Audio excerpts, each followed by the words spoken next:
योगायोग बघा कसा असतो।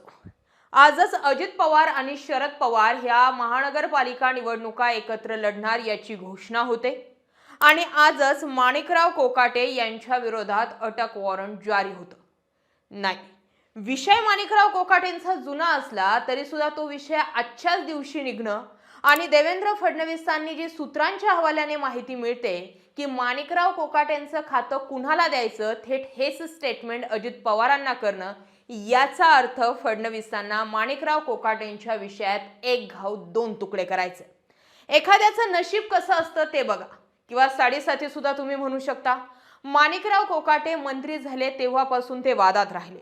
अगोदर त्यांच्याकडे असणारं कृषी मंत्री खातं गेलं आणि आता क्रीडा मंत्री खातं मिळाल्यानंतर माणिकराव कोकाटे 4-6 महिने शांत होते, वादातही नव्हते, काही अमुक धमुक बोलतही नव्हते, काही वर खालीही बोलत नव्हते। मात्र तरीही माणिकराव कोकाटे यांच्या भोवती फास टाकले गेले। कायद्यासमोर सगळे सारखे असतात असं माणिकराव कोकाटेंबाबत म्हणणारा एक गट जरी तयार झाला असला तरी माणिकराव कोकाटेंबाबतच हे घडते हे विशेष नाही का? म्हणजे बघा ना, शिंदे गटाचे मंत्री योगेश कदम, संजय शिरसाट, दादा भुसे, संदीपान भुमरे याच्यापेक्षा अनेक असे लोक आहेत की ज्यांच्या मागे चौकशा सुरू आहेत, कोर्टात प्रकरण आहेत, खटल्यांवर खटले आहेत, तारखांवर तारखा सुद्धा आहेत।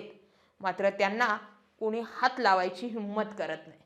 कदाचित अजित पवारांनी शिंदे इतक्या दिल्लीवाऱ्या केल्या नाही म्हणून माणिकराव कोकाटेंरूपी दुसरी विकेट जी आहे ती अजित पवारांच्या मंत्र्यांची पडते का, हा प्रश्न। अजित पवारच का, हा दुसरा प्रश्न। आणि अजित पवार आणि शरद पवार यांचा एकत्रित येण्याचा दिवस आणि माणिकराव कोकाटेंची विकेट पडण्याचा दिवस सांगतोय, वरवर जे दिसतंय तसं राजकारण अजिबात नाहीये। आतमधून कोणीतरी 360 डिग्रीमध्ये हे तीनही पक्ष फिरवण्याचं काम करतंय। एक पवारांचा पक्ष, 2 अजित पवारांचा पक्ष आणि 3 शिंदेंचा पक्ष। नगर परिषदांच्या निवडणुकांमध्ये 2 तारखेपर्यंत आम्हाला युती टिकवायची असं म्हणणारे रवींद्र चव्हाणांचा सूर नगर परिषदांच्या निवडणुकांनंतर बदलला, रात गई बात गई। देवेंद्र फडणवीस जे रावणाची लंका अहंकाराने जळली होती, हे शिंदेंच्या स्टेटमेंटानंतर जेव्हा फडणवीसांनी म्हटलं की आपण काय लंकेत राहत नाहीयेत, आपण रामराज्यात राहतोय, फडणवीस शिंदे वॉर दिसून आला, अचानक सगळं काही शांत झाले।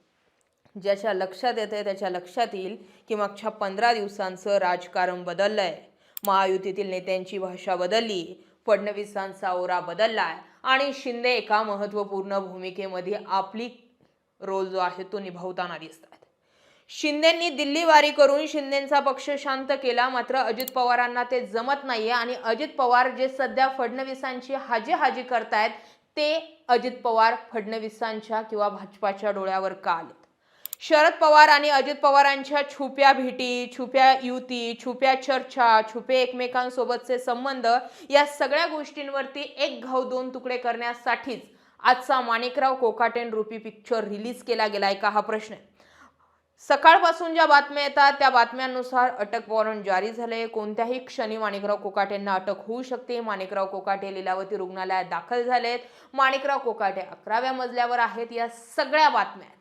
मात्र दुसरीकडून आरोप असाही होतोय की माणिकराव कोकाटेंना अभय देणारे, लपवणारे पोलीसच आहेत। या सगळ्या भूमिकांमध्ये प्रकाश आंबेडकरांची भूमिका महत्त्वाची। जर एखाद्या वेळी जर तुम्हाला न्यायालयाने 2 वर्षांच्या कारावासाची शिक्षा सुनावली असेल तर तुम्हाला ना जिल्हा परिषद, ना नगर परिषद, ना महानगरपालिका, ना विधानसभा, ना लोकसभा, ना मंत्रिपद कुठलेही सदस्य राहता येत नाही।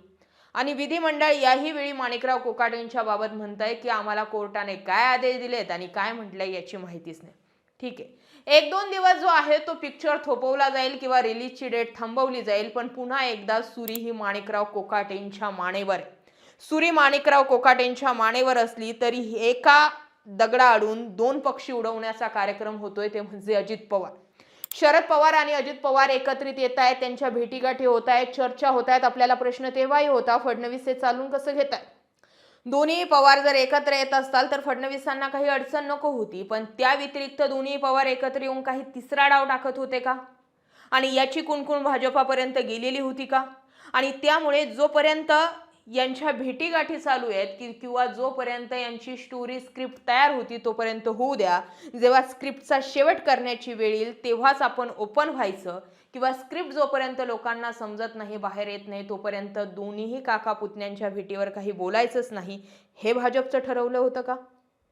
एका मागून एक सगळे सध्याच्या घडीला प्रश्न आहेत। अजित पवारांची सध्याची झालेली परिस्थिती म्हणजे आधी धनंजय मुंडेंचा राजीनामा, आता माणिकराव कोकाटे राजीनाम्याच्या वाट्यावर असले आणि अजून कुणीही तिसरा व्यक्ती निशाण्यावर येऊ शकतं.